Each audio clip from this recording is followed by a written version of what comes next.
Welcome back, Mzansi. We are back in the kitchen again, and guess who we have in the kitchen? Footy doing her thing.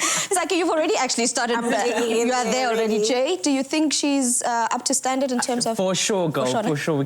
Let's just keep it going. Let's just keep it going, yeah. And that's why the next recipe is guaranteed to be a super crowd pleaser. We are serving up a warm cinnamon amagwinya with Super M hot chocolate. Can you imagine that? Can you imagine the levels of flavor? Girl. You've got your tasty liguina that's nice and crispy on the outside with that cinnamon sugar, and then you've got your... Gala, please show us what we need to do here. Girl, listen, breakfast, lunch, supper, dessert, canapes, high tea, a fat cooked magwinya can go with any dish. Okay, so we're going to go in. We're ending off with a sweet note. I remember as a university student, we had a little cafe on campus. Breakfast, R2.50. Magwinya.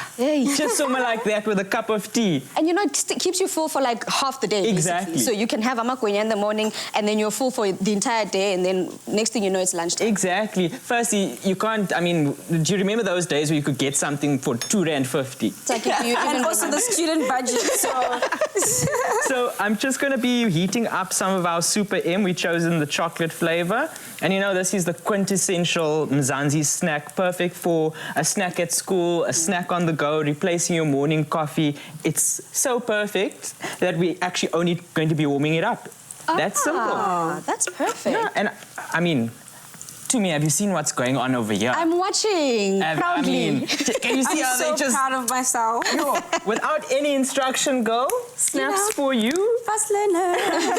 So we're going to heat it up, Tooms, and then we're going to pour the Super M into our mugs, and we're actually going to dunk it. Oh. Because why not? Why not? Right?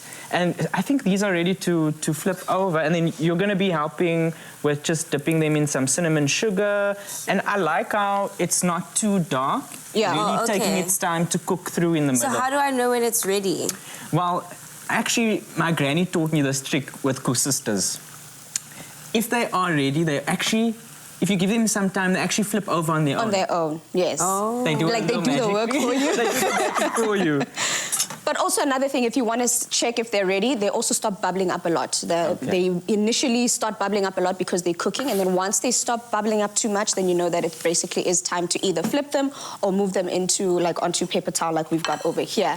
But I'm also liking the shape that you've got there, because there's normally round ones, there's square ones. What shape would we describe? You see, with the shape, I was trying so hard, but they're not so bad. They're little roundy. You see, that's the one thing about amagwinya. They can literally be any shape and size. It's literally just about you. Do you want them to be oblong? Because some people, like you were saying, Jay, cousisters, they basically take on the same idea as amagwinya, because they're almost like the same family, just cousins. We love everything deep fried. But you know what my mom actually used to do? She would literally dump the dough onto a countertop and cut it into squares.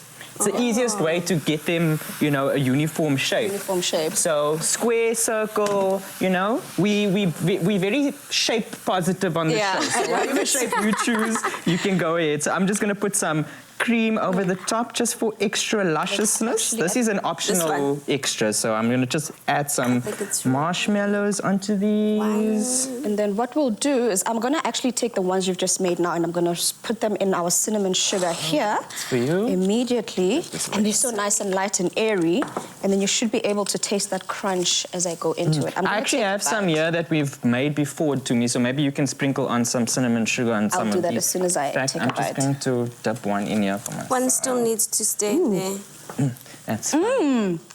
I'm going to dunk it. It's a donut / gwinya / cousister.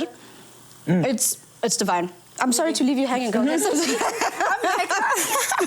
Let's try. On that note, Vele, since we're tasting these, we are asking people on social media how they prefer amagwinya. But do you like it with acha? Do you like it plain? Do you like it with jam? Do you have a preference? I think I like it with mince. I really like it with mince. Okay, so that first recipe is your go-to, right? Curried mince, plain mince, any kind of mince, as long as it's got something savory.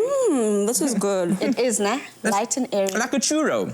It tastes like a churro. Actually. I can't believe I made this. I'm so proud of you. You should definitely, but these are delicious, South Africa, and I don't think anyone would want to say no to this. But if you want to get this recipe, all you have to do is go into afternoonexpress.co.za to get this deliciousness. Make sure you pair it with that hot chocolate. Hola, Mzansi! It's going to be a hot day in the big city.